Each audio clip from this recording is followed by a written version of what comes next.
Bom, pessoal, vamos abrir para as perguntas. Eu queria pedir para quem quiser fazer uma pergunta para que venha aqui na frente falar no microfone por causa da live que está passando.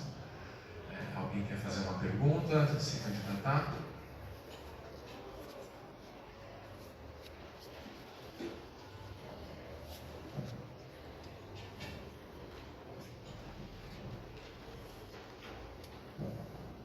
Oi, boa noite a todos e todas. Está sendo um prazer acompanhar esse debate. Prazer ver candidatos tão interessantes, tão relevantes e representativos aqui da nossa cidade. Eu sou documentarista, sou mestre em ciência política, estou na parte de comunicação da campanha de Carmen, mas faço uma pergunta a todos. Uma questão que é sempre muito comum quando a gente fala de segurança pública é a ideia da gente ocupar a cidade como uma das primeiras formas de combater a violência, né? Então, a gente trazer os serviços para próximo de onde as pessoas moram, o trabalho próximo, os serviços públicos, as assistências, enfim, popular as regiões como uma forma de combater a violência. Claro que isso não resolve tudo, mas é algo que eu gostaria de ouvir de vocês a respeito disso, né? Como que vocês veem políticas públicas que possam aprimorar os bairros, tornar eles mais populosos, mais frequentados e com isso reduzir a violência? Desculpa, eu falei, me apresentei, não dei meu nome é Bruno Vico. Obrigado, Bruno. Alguém mais quer fazer uma pergunta?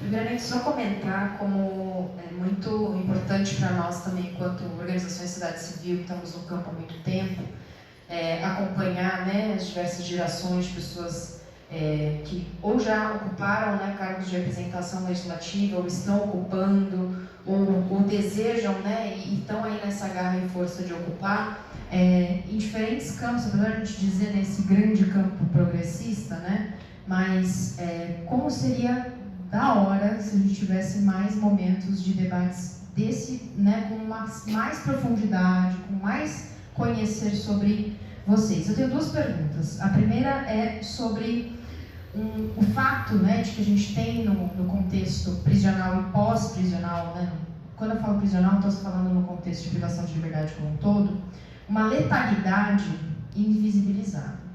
E essa letalidade, né, ela pressupõe uma atuação do município, em outros casos do Estado, em alguns outros casos federal, quando a gente está falando de pessoas não nacionais, mas principalmente das nacionais, né, das pessoas brasileiras, quando elas morrem dentro do sistema prisional e fora desse sistema, né, logo após anos de encarceramento e privação de liberdade. E nesse lugar vem a responsabilidade do município também. Eu queria que vocês comentassem um pouco como vocês veem, né, a importância, daí Carmen falou sobre dados, né? Nesse sentido o município não tem dados, né, sobre a sua população egressa do sistema prisional, e justamente por isso, né, a completa ausência de políticas públicas para o público que foi impactado pela criminalização.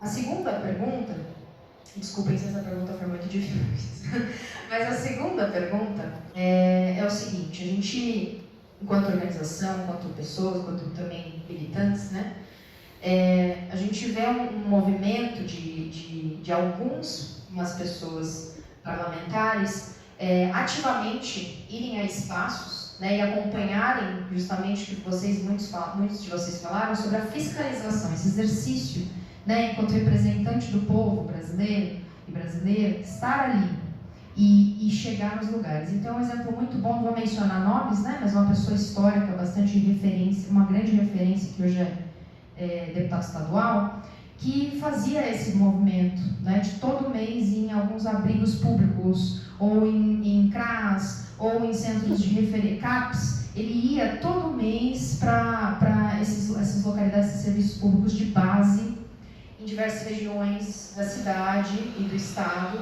para acompanhar como que esse serviço público estava de fato, quais eram os desafios dos trabalhadores e trabalhadoras, do público atendido, etc. Como vocês veem né, esse trabalho ativo também. A gente fala muito de que o serviço precisa estar próximo da população, mas como vocês veem essa possibilidade de vocês, enquanto futuramente ou atualmente eleitos, de estarem nesses espaços também, cumprindo esse papel de fiscalização.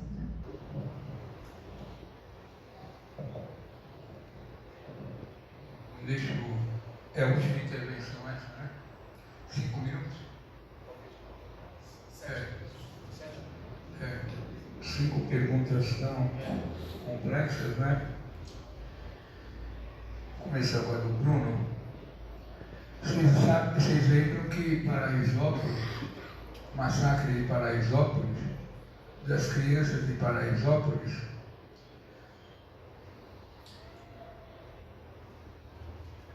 foi na saída do baile funk. Estamos dançando, não? Jovens de outras regiões que nem moravam em Paraisópolis. E os caras fizeram, o batalhão ficou nervoso, né? Corroído, fez um corredor polonês e matou os jovens, as crianças, na saída do baile.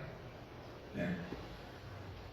Eu quero dizer que não é possível que os militares brasileiros, os policiais militares, eles tenham esse poder de julgar, né?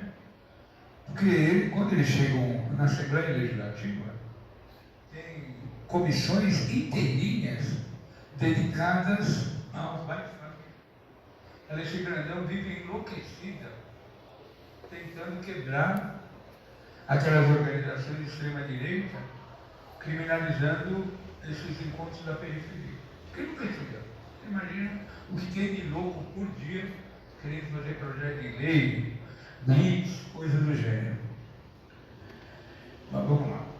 Eu queria dizer para os companheiros, respondendo as duas perguntas da companheira e a sua pergunta, que é o seguinte: é muito frequente a gente ouvir no parlamento que tem bancada da bala, né? Bancada da bala, bancada da Bíblia, bancada do boi. A pior coisa que o parlamentar pode fazer no seu período legislativo é se dedicar aos temas que nós estamos falando. Tranquilo. Eu presidi a Comissão da Verdade do Estado de São Paulo. Eu estou num castigo eterno. A Dilma, que criou a Comissão Nacional da Verdade, toda a justificativa para tirá-la foi porque ela foi mexer com os militares onde ela nunca devia ter mexido. Então, no Brasil, esse nível de especialidade, que é obrigatório, como a companheira falou, visitar presídios, fundações, que a companheirinha perguntou, visitar os abrigos, visitar essa população, isso você é condenado à morte política por antecipação. Você pode fazer tudo no parlamento. Esse senhor aqui, ó, fala dele tudo bem. Diga, seu irmão, ele me ensinou tudo sobre visita íntima, sobre as mulheres terem que abrir as pernas nos presídios, porque não tinha scan. Ele que me orientou a criar todos os projetos de escaneamento de mulheres nas visitas aos presídios, aos filhos. Todo esse absurdo, todo absurdo. Então, quem se dedica no parlamento a se envolver com essas questões é condenado à morte, ao esquecimento e ao ridículo. Você sabe, quando eu estava preso, no presídio de Hipódromo, em 73, eu fui preso junto com o Nibal Piveta. Nós somos juntos com o Hipódromo. Tinha uma quantidade de jovens afegãos, mulas, meninos e meninas, que não falavam nem árabe, falavam dialetos. Dezenas, porque eles traziam uma coisa muito cara, que era o rachixe, né, da papoula, era raríssimo. E eles não tinham processo de direito, eles não eram registrados como presos. E nós ficávamos trabalhando dia e noite, elaborando peças, para que eles fossem reconhecidos. Se a gente for aos presídios femininos, a quantidade de mulheres presas, tanto da África como da América Latina, como mulas, é um número impressionante. O caso mais emblemático foi da Duduzo, né? Aquela menina fantástica que era aeromoça da África do Sul, que foi presa, infelizmente se tornou uma cantora fantástica e graças a isso a filha daquele maestro de Campinas conseguiu tirá-la. Bom, eu quero dizer o seguinte, e a tua pergunta, cadê você? São duas, né? A questão da morte, competação, abrigos. Esse sistema de abrigos, essa coisa toda é uma coisa que nós precisamos estudar. Como é que está essa questão que a prefeitura criou esse sistema de alimentação, de abrigos, que é um capítulo à parte, que um dia eu queria me dedicar ao horror que é isso. Vou dizer o seguinte para concluir. Primeiro, esse assunto que vocês trataram com tanto carinho, com tanto acuramento, e por isso que eu sempre cito Bruno Paes Manso como um dos poucos autores brasileiros que se dedicam a pôr uma lupa como é que se organiza, como as organizações criminosas estão dentro do poder público, como elas alcançam o poder, como elas têm que ser investigadas. Tudo isso é função do parlamento brasileiro. Essas questões que eu chamo da maioridade política, que não é aquele infantilismo de ficar com teses como se fossem influencers, né? Os políticos deixaram de ser políticos, que fazem CPIs, que investigam, viraram artistas, no mau sentido da palavra, influencers, que precisam ter muitos likes, muitos seguidores. Essa bobageira que virou a política, essa bobageira, essa perda de tempo, essa falta de sinceridade. Esse assunto merece especialização, merece vocacionamento. Você fala da questão da cidade, de ocupar o centro. Você viu como o inverso está sendo feito, né? O plano diretor da cidade de São Paulo, ele seduz até vereadores de oposição, né? Que acham maravilhosos o adensamento ao longo de estações do metrô, corrompidos que são por esse plano diretor que afasta cada vez mais as populações para a periferia. Como se a periferia, as coabs, né, como eles criaram antigamente, como grandes campos de concentração dessa população marginalizada. Para concluir, mesmo, queria falar o seguinte. Eu tenho toda a minha base cultural e territorial lá na Zona Leste.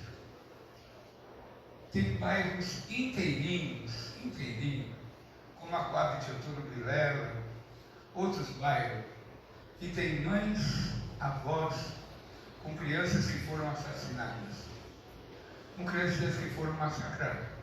Às vezes tem 3 gerações. O avô, o pai, o filho morto, assassinado, preso.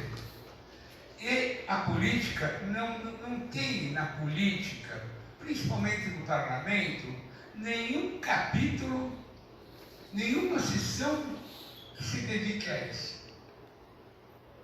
Então, o fato desses caras tipo Rubinho Nunes, né, que ficam fazendo aquele absurdo quando o Padre Júlio, dizendo que ele faz tráfico através da... Isso tudo requer um combate mais especializado, de maior enfrentamento.